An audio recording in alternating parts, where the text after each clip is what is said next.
የዶናልድ ትራምፕ አድሚኒስትሬሽን በአሁኑ ሰዓት እንግዲህ ወደ 20,000 የሚጠጉ የፖሊስ ኃይል እንዲጨመር እየጠየቀ ይገኛል። የዶናልድ ትራምፕ አድሚኒስትሬሽን ህገወጥ ያላቸውን ወይ ደግሞ አንዶኩመንትድ ያላቸውን በአሜሪካ የሚገኙ ሰዎችን ዲፖርት ለማድረግ ተጨማሪ 20,000 የፖሊስ ኃይል እንዲጨመርለት ትዕዛዝ አስተላልፏል።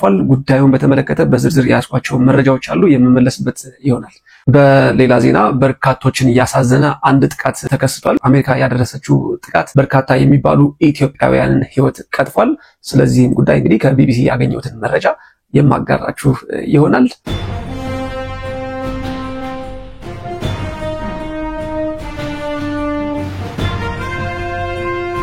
የመጀመሪያ መረጃ የማደርገው የኒውዮርክ ሜየር ወይ ደግሞ ከንቲባ የሆነው ራስ ባራካ ለእስር መዳረጉ እጅግ በጣም በርካታ ሚዲያዎችን እያነጋገረ ይገኛል።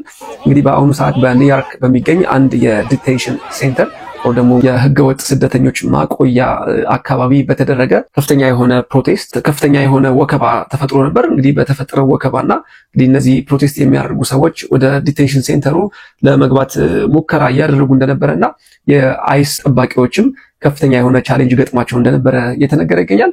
በዚህ ወቅት እንግዲህ በቦታው ከተገኙት መካከል የኒውዮርክ ሜየር የሆነው ወይ ደግሞ ከንቲባ የሆነው ራስ ባራካ ነበረ። ራስ ባራካ እንግዲህ በሰዓቱ በቦታው በመገኘቱ ምክንያት ለእስር ተዳርጓል። ይህ ጉዳይ ደግሞ በርካቶችን እያነጋገረ ይገኛል። ይህ ከንቲባ በዋናነት ጥያቄ ያደረገው እነኚህ ታሳሪዎች ዲቴንሽን ሴንተር የሚገኙ ሰዎች በዲው ፕሮሰስ አላለፉም ወይ ደግሞ ሂደቱን በጠበቀ መንገድ በፍርድ ቤት ጉዳያቸው ታይቶ አይደለም እዚህ ዲቴንሽን ሴንተር የገቡት።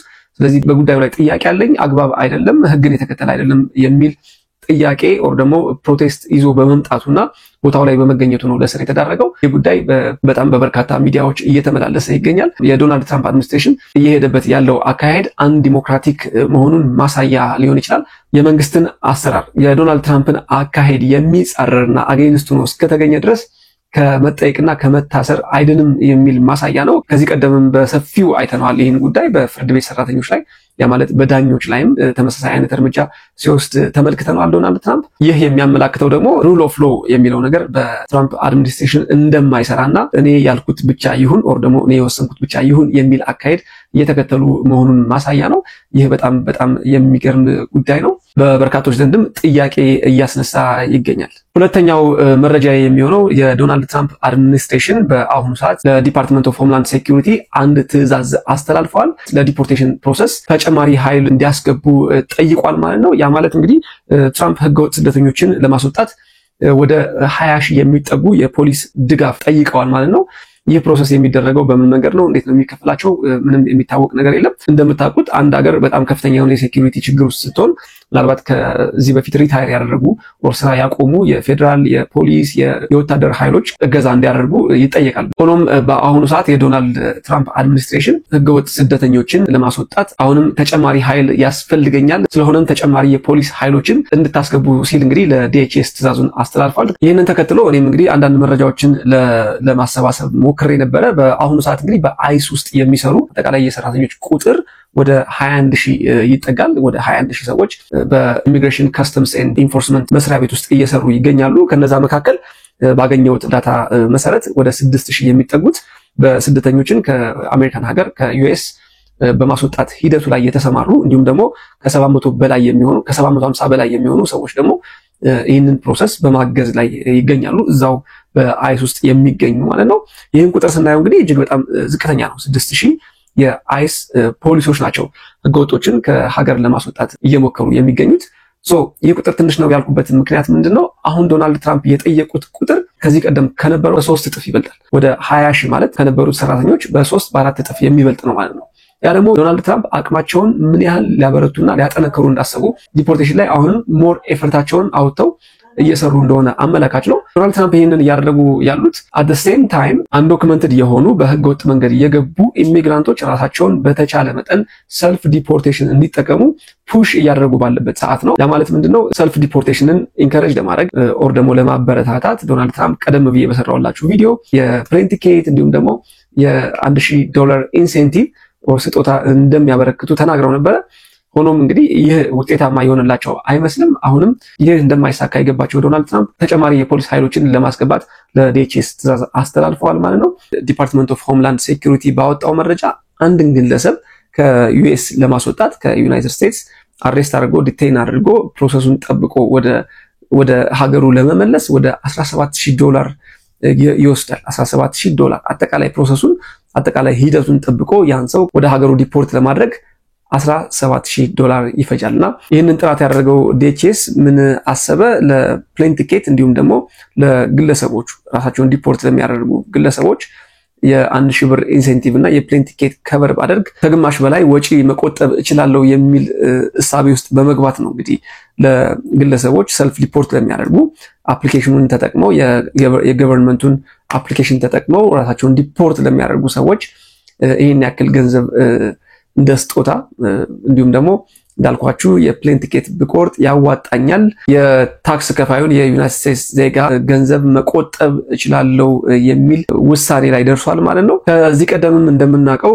የዶናልድ ትራምፕ አድሚኒስትሬሽን የአቅም ማነስ ስለገጠመው ማለት አይስ ከፍተኛ የሆነ የሰው ኃይል እጥረት ስላለበት እንግዲህ ከሎካል ሎ ኢንፎርስመንት ጋር ስምምነት ወር ደግሞ ውል እየፈረሙ እንደነበረ የምናስታውሰው ነው። በየስቴቱ ከሚገኙ የሎካል ሎ ኢንፎርስመንቶች ወር ደግሞ አካባቢ ህግ አስከባሪዎች ጋር ውል እየተፈራረመ በተለያዩ ስቴቶች የሚገኙ እነኚህ የሎካል ሎ ኢንፎርስመንት አካላት ከአይስ ጋር በመተባበር በጣም ከፍተኛ የሚባሉ ኢሚግራንቶችን ዲፖርት ማድረግ ችለው ነበረ። ኢቭን ዶ ሁሉም ስቴቶች ባይስማሙ ማለት ነው። አንዳንድ ስቴቶች ከአይስ ጋር አብረው መስራት እንደማይችሉ ተናግረው ነበረ። ነገር ግን ፍሎሪዳን የመሳሰሉ አንዳንድ ስቴቶች ከአይስ ጋር አብረው በመስራት እንግዲህ በርካታ የሚባሉ የዲፖርቴሽን ስራዎችን ሲሰሩ እንደነበረ ይታወሳል። ለምሳሌ በፍሎሪዳ ወደ 1100 የሚጠጉ ኢሚግራንቶች ከአይስ ጋር በመተባበር ዲፖርት ማድረግ ችለዋል ማለት ነው። ሆኖም ዶናልድ ትራምፕ ይህ እንዳልተሳካላቸውና ወር ደግሞ ይህ በቂ እንዳልሆነና በሚፈልጉት ልክ ኢፌክቲቭሊ ዲፖርት ማድረግ አለመቻላቸውን ተከትሎ ነው እንግዲህ ቀደም ብዬ የነገርኳችሁ ወደ 20,000 የሚጠጉ የፖሊስ አባላት ወደ አይስ እንዲቀላቀሉና የዚህ ሚሽን አካል እንዲሆኑ ትዕዛዝ ያስተላለፉት ማለት ነው። ይህን አድርገው ዶናልድ ትራምፕ አሁንስ ይሳካላቸዋል አይሳካላቸውም? አብረን የምንመለከተው ይሆናል። በመጨረሻም በየመን የስደተኞች ማቆያ ላይ አሜሪካ በፈጸመችው ጥቃት ከተገደሉት መካከል 3ቱ ኢትዮጵያውያን የአንድ ቤተሰብ አባላት መሆናቸው ተሰማ። በቀይ ባህር ላይ የሚንቀሳቀሱ የምዕራባውያን የንግድ መርከቦች ላይ በሚፈጽሙት ጥቃት ምክንያት በምዕራባውያን የጦር አውሮፕላን ጥቃት እየተፈጸመባት ባለችው የመን ባሳለፍነው ሳምንት በተፈጸመ ጥቃት በርካታ ስደተኞች ተገድለዋል። ምዕራባውያኑ የመርከቦቻቸውን ደህንነት አደጋ ላይ የጣሉትን የየመን ሁቲ ታጣቂዎችን ወታደራዊና የኢኮኖሚ ተቋማትን ኢላማ ማድረጋቸውን ሲናገሩ ቆይተዋል። በቅርቡ የተፈጸመው ጥቃት ግን ስደተኞች ተጠልለውበት የነበረ ቦታ መሆኑን ሪፖርቶች ያመለክታሉ። ኢትዮጵያውያን ለስደት መሸጋገሪያነት ከሚመርጧቸው አገራት መካከል አንዷ የሆነችው የመን የአሜሪካ የጦር አውሮፕላኖች ሚያዝያ 20 2017 ዓ.ም ማለዳ የፈጸሙት ጥቃት ስደተኞች ተይዞበት በነበረ ማቆያ ላይ መሆኑን የየመን ባለስልጣናት ያሳወቁ ሲሆን በጥቃቱ ቢያንስ 68 ሰዎች መገደላቸውንና አብዛኞቹ ከባድ ጉዳት እንደደረሰባቸው ታውቋል። ሰዓዳ ግዛት ውስጥ በሚገኘው ማዕከል ላይ በተፈጸመው ጥቃት የሞቱትና የቆሰሉት ሰዎች አፍሪካውያን ስደተኞች ከመሆናቸውም ውጪ በትክክል ከየትኞቹ አገራት የመጡ እንደሆኑ የታወቀ ነገር ባይኖርም አብዛኞቹ ኢትዮጵያውያን ሳይሆኑ እንዳልቀሩ ከቦታው ከሚገኙ ኢትዮጵያውያን ለማረጋገጥ ተችሏል። ጥቃቱን ተከትሎ ሮይተርስ በጥቃቱ ከተገደሉት በተጨማሪ በአንድ በጥቃቱ ቆስሎ የተረፈ ኢትዮጵያዊ እናቴ እያለ በአማርኛ ሲጣራ መሰማቱንና ቢቢሲ ያናገራቸው ኢትዮጵያውያን እንደሚሉት በጥቃቱ ከተገደሉትና ከቆሰሉት በርካቶች ኢትዮጵያውያን መሆናቸውን መስክረዋል። በጥቃቱ ከተገደሉት ኢትዮጵያውያን መካከልም 3 የአጎትና የአክስት ልጆች በአንድ ላይ ህይወታቸው ማለፉን ቢቢሲ ከቤተሰቦቻቸው ለመረዳት ችሏል። የዛሬ መረጃዎቼ እነኚህን ይመስላሉ። አብራችሁኝ ስለነበራችሁ እጅግ አድርጌ አመሰግናለሁ። ይህ መረጃ ሌሎቹ ጋር እንዲደርስ ላይክ እያደረጋችሁ አዲስ ከሆናችሁ ደግሞ ሰብስክራይብ አድርጋችሁ ተመሳሳይ መረጃዎች እንዲደርሷችሁ ማድረግ ትችላላችሁ። ጤና ይስጥልኝ።